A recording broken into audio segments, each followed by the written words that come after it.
don't. All right, so last time we read, Mac came to the conclusion that Staples has to have a inside person that's feeding him information because he knows too much. And some of us kind of thought that it was who? Vince. That was our current guess. No, we have no clue. We don't know. It's probably Joe. Or Vince, probably. It's definitely Joe.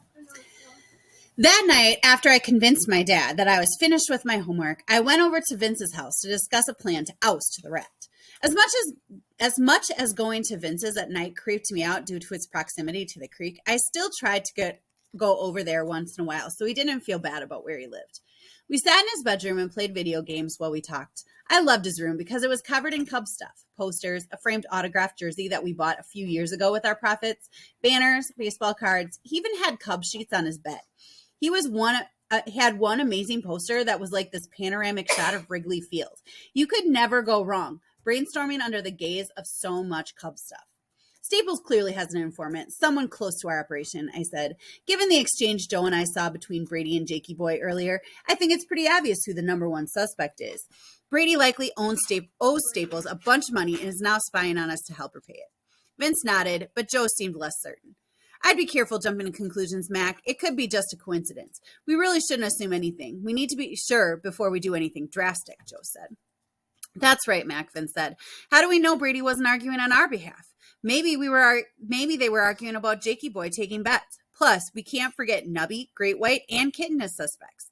I nodded. They were both right, of course. I was just so ready to wrap up this problem and move on to the bigger issue of taking down Staples himself that I was rushing myself and jumping to conclusions. I'd forgotten about the fact that the other three bullies weren't ambushed. Was that just a coincidence, or did it mean something more? Outside of Kitten, who I was pretty sure would never side with Staples, there weren't exactly the most trustworthy kids to have working for you. Yeah, those are good points. This whole thing is a much bigger mess than I thought, I said. One thing is clear, though. We need to figure out who the mole is before we move ahead with any other plans, because as long as Staples knows what we're up to, we've got no shot at winning. With that, the three of us came up with a way to verify just who the snitch might be. It wasn't something I wanted to do. In fact, what we'd be doing tomorrow would get us expelled immediately if we were caught. But it was a necessary risk. We needed to know who was leaking information, and we needed to know soon. Oh, I think I know who it is. Okay. What's that one kid that's like always playing on his like Nintendo DS in the bathroom stall? You know what I mean? Fred? It's him, Fred. It's Fred. Him. It's Fred. Fred, the one that they're protecting? Yes, it's Fred. Hmm. I mean, that does have a point there. He's the one that came to. Why would he give him all that? Because they probably threaten him, like without school. You know what I mean? When they're not there, they threaten him to give him like inside information. You know what I mean? The next morning, Joe and Vince met me in my office before school like we'd planned the night before. We chose a time so early it was still dark outside. As much as our bloodshot eyes hated us for that, it was essential that we not be seen doing what we were about to do, so we could all kiss our futures goodbye. Expulsion doesn't look good on a permanent record, even if the importance of those things is a little overblown by adults. We put on ski masks in case we were caught. Then we'd still have a chance to run and possibly get away without being identified. We nodded at one another and left my office, creeping through the halls, staying low and close to the walls. Soon we arrived at the 4th grade locker bay. I looked at a printout of locker assignments that I had acquired earlier this year by helping out an administration office student assistant with a problem involving her parents and some boy who apparently had really dreamy eyes. We stopped in front of our target's locker. You have the key? Joe asked me. No, we came all the way and I forgot to check, I said. Joe rolled his eyes. I was just asking. I smiled at him and held up the small brass-colored key. Vince and Joe nodded, but if there is such a thing as a nervous nod, those were it. We all knew how serious searching through another kid's locker is, especially if you broke in by using the master key. That's right, I was holding the master key to every locker in the school. How did I get such a key? Well, there's actually a pretty cool story that explains it all. How I got my office and keys to the school and all sorts of other perks, such as the locker master key. Remember how I said before that I'm in tight with the janitor? Well, it's kind of a long story, but I don't think you'll mind. It all started a couple of years ago. At that time, I didn't have the cool office in the East Wing boys' bathroom, but back then we operated our business inside two giant tires on the far side of the grade school playground. It wasn't much. I mean, it was just two huge tires that they stuck in the ground for kids to climb on. But it did the job. The tires were pretty big and they provided just enough privacy for us to run our business. Of course, back then things were much simpler. We didn't handle the same sorts of problems and the tires were really all we needed. To be honest, a lot was different back in those days.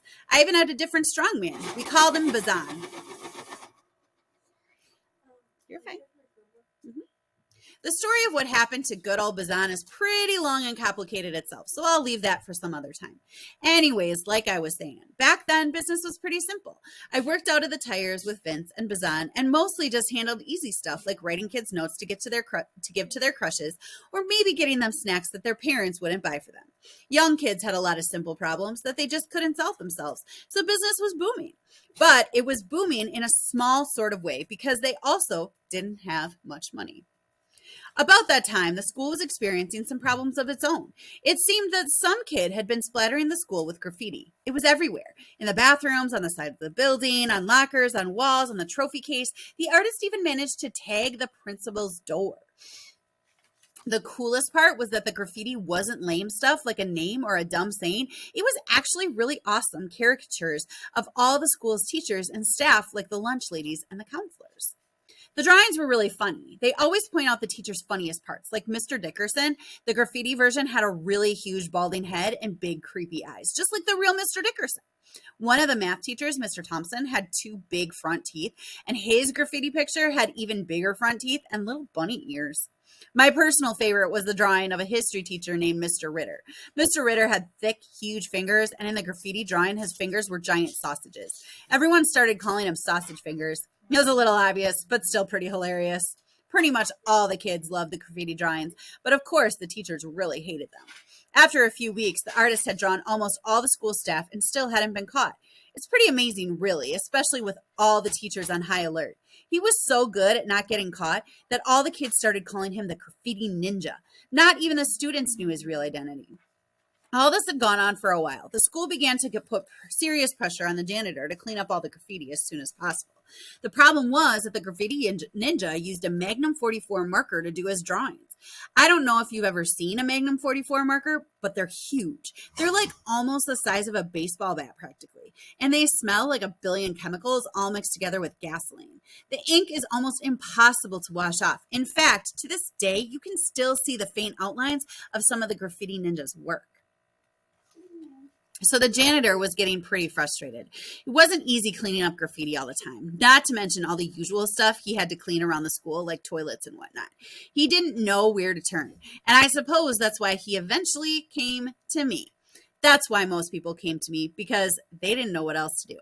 I'm still not entirely sure how he found out who I was and what I did. I know he had a son who was just a few years older than me. So it's likely that one night when the janitor was crying during dinner or something because of all the stress he'd had lately because of the graffiti ninja, his son told him about Vince's and my business. That's how I always imagined it went anyways. Either way, the point is that the janitor did come to me for help, and I have to say he looks pretty funny too. With his legs folded under him like a pretzel, crammed inside the giant tire like a foot-long hot dog in a regular-sized bun. So what can I do for you? I asked.